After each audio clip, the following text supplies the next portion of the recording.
radio-based learning as it have been used during the COVID-19. In this topic, we'll be discussing about we have to understand what is radio-based learning distance, understanding what it means. We'll be understanding how can we design facilitated radio-based learning. We'll be organizing and monitoring radio learning, and we'll be talking about formative assessment for radio-based learning. So let us see how can we organize and monitor radio-based learning. We have to help the learners or students prepare home-based learning setting.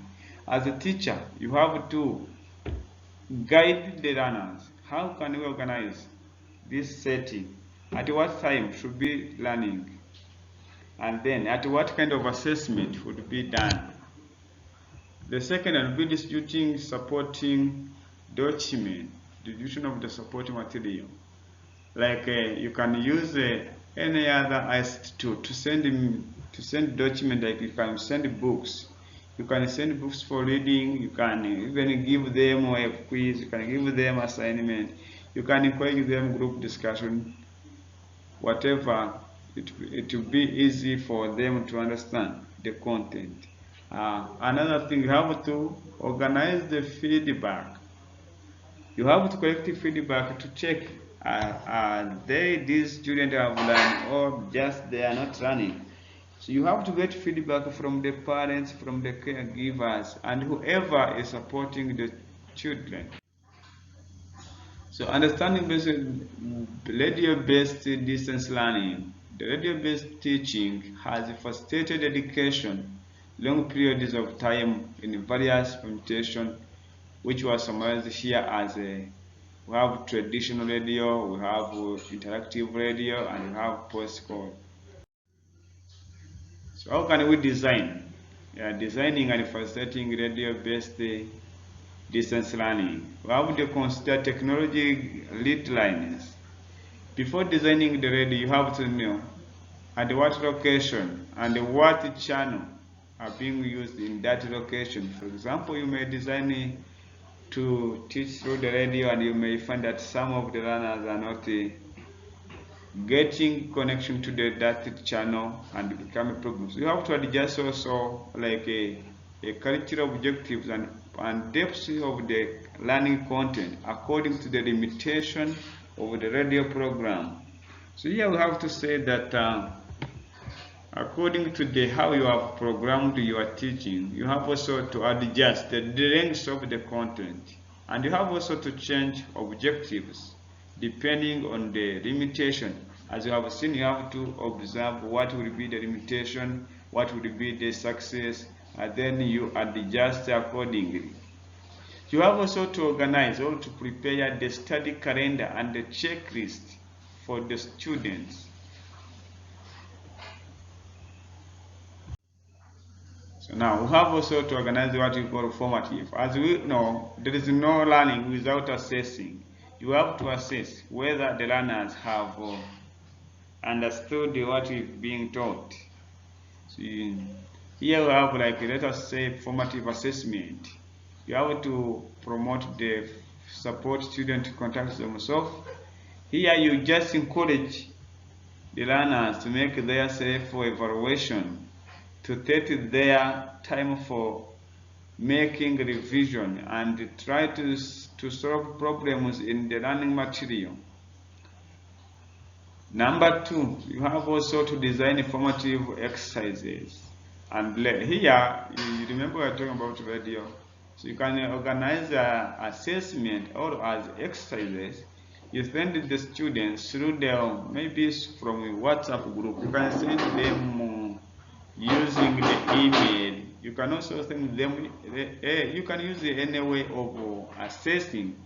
You can choose any ICT tool available on the online for encouraging the learners to make sure that they are learning and they are being understood what is being taught.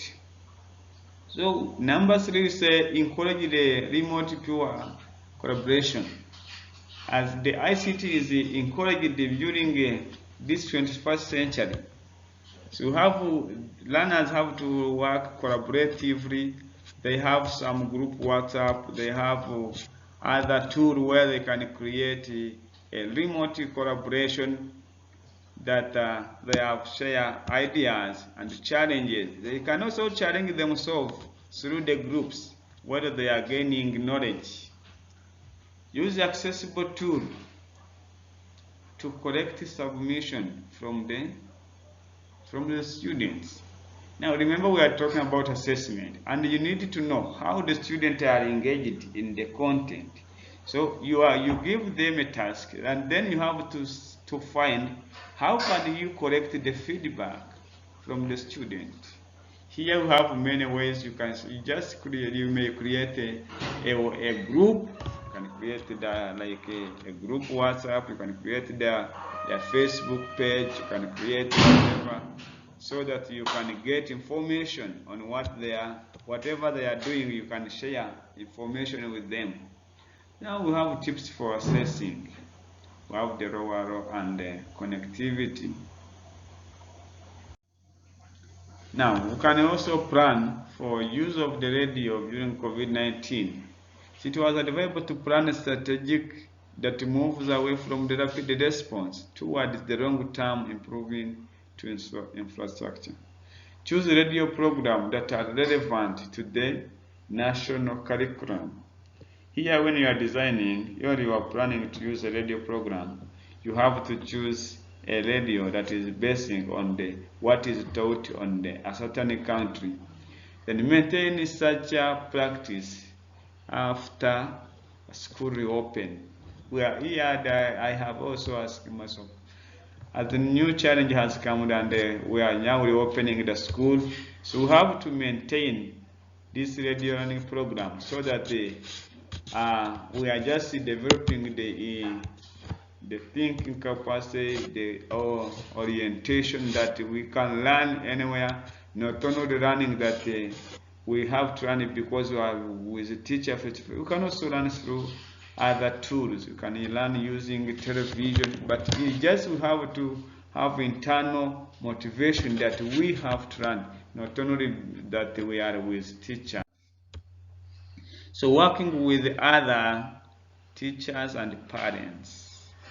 Let me start with work with other teachers. When teacher collaborates with their colleague, this often results in increasing academic understanding, more creative listening plan. They gain more knowledge about their content. They reduce isolation through discussion, as I have said in the previous slide, that through collaboration, every individual is being challenging one another, and through the challenging, we are developing the capacity to analyze the situation. We now see the things in a new angle, like for example, I used to say in mathematics that one may view things at 30 degrees, other seeing things at 90 degrees. So it will depend on the point of view, and through the learning we are gaining what is the good angle to observe things. So we can also work with parents or caregiver. Teacher can use telephone, post, email, social media to connect with the caregiver and provide guidance regularly, like once or twice a week.